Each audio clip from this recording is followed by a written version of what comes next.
भारत की जेलों में 70% से ज्यादा कैदी ऐसे हैं जिन्हें अब तक दोषी नहीं ठहराया गया है। ये गंभीर तथ्य सुप्रीम कोर्ट के जज जस्टिस विक्रम नाथ ने शुक्रवार को उजागर किया।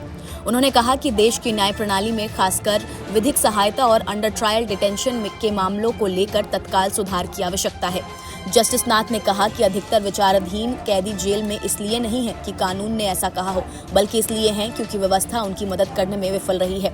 उन्होंने चिंता जताते हुए कहा कि ऐसे अनेक विचाराधीन हैं जिन्होंने जिस अपराध का आरोप है उसी के लिए निर्धारित अधिकतम सजा से भी ज्यादा वक्त जेल में बिता दिया। कुछ कैदी ऐसे हैं जिन पर जमानती अपराध का आरोप है, लेकिन जमानत न दे पाने के कारण वे जेल में बंद है। कई ऐसे भी हैं जिनका ट्रायल समय पर पूरा हो जाता है तो वे या तो बरी हो जाते हैं या उनको सजा निलंबित मिल जाती है, फिर भी वे जेल में पड़े हैं। हैदराबाद के नालसार विश्वविद्यालय में पुणे और नागपुर में फेयर ट्रायल कार्यक्रम रिपोर्ट की रिलीज के दौरान बोले जस्टिस नाथ ने इस बात पर चिंता जताई कि कई कैदी अपने विधिक अधिकारों से अनजान हैं। उन्होंने कहा कि जिन्हें कानूनी सहायता मिलने का हक मालूम है वे भी अक्सर पिछली कड़वी अनुभवों की वजह से इस सेवा पर भरोसा नहीं करते। वे मानते हैं कि अगर खुद धन देकर वकील करेंगे तो उनका केस बेहतर लड़ेगा, बजाय इसके कि निःशुल्क सरकारी वकील उनके लिए पूरा प्रयास करें। जस्टिस विक्रम नाथ ने कहा कि केवल औपचारिक प्रक्रिया के रूप में विधिक मदद देना काफी नहीं है, इससे संविधान की आत्मा और न्याय की भावना को ठेस पहुंचती है। उन्होंने कहा कि अगर कानूनी सहायता सिर्फ औपचारिकता बनकर रह जाए तो ये न्याय की मूल अवधारणा को नुकसान पहुंचाता है। जरूरत इस बात की है कि कानूनी प्रतिनिधित्व सुलभ भी हो और प्रभावी भी। उन्होंने ये भी स्पष्ट किया कि आज भारत में विधिक सहायता कोर्ट, जेल और विधिक सेवा प्राधिकरण जैसी संस्थाओं में बटी हुई है, जिससे गरीब और असहाय आरोपी अक्सर सिस्टम में खो जाते हैं।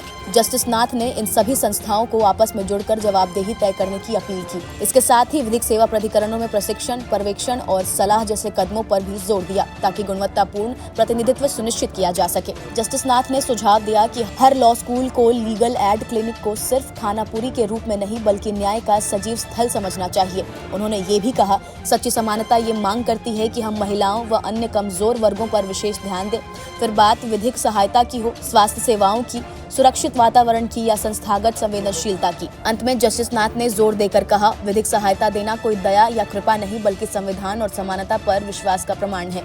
हमारी न्याय प्रणाली का असली मूल्यांकन इसी बात से होगा कि वो सबसे कमजोरों के साथ कैसा व्यवहार करती है, न कि सिर्फ प्रक्रियाओं या सुंदर कानूनी भाषा से। तो क्या आप जस्टिस विक्रम नाथ से सहमत हैं? क्या हमारी न्याय व्यवस्था में बदलाव की अब सबसे ज्यादा जरूरत है? आपको क्या लगता है? अपनी राय हमें कमेंट कर जरूर बताएं। नमस्कार, मैं हूं मानक गुप्ता। अगर आपको हमारा ये वीडियो पसंद आया हो तो इसे लाइक और शेयर जरूर करें, और हाँ, हमें सब्सक्राइब और फॉलो करना ना भूलें ताकि आप देश और दुनिया की कोई खबर मिस ना करें। तो जुड़े रहिए हमारे साथ और देखते रहिए न्यूज़ 24।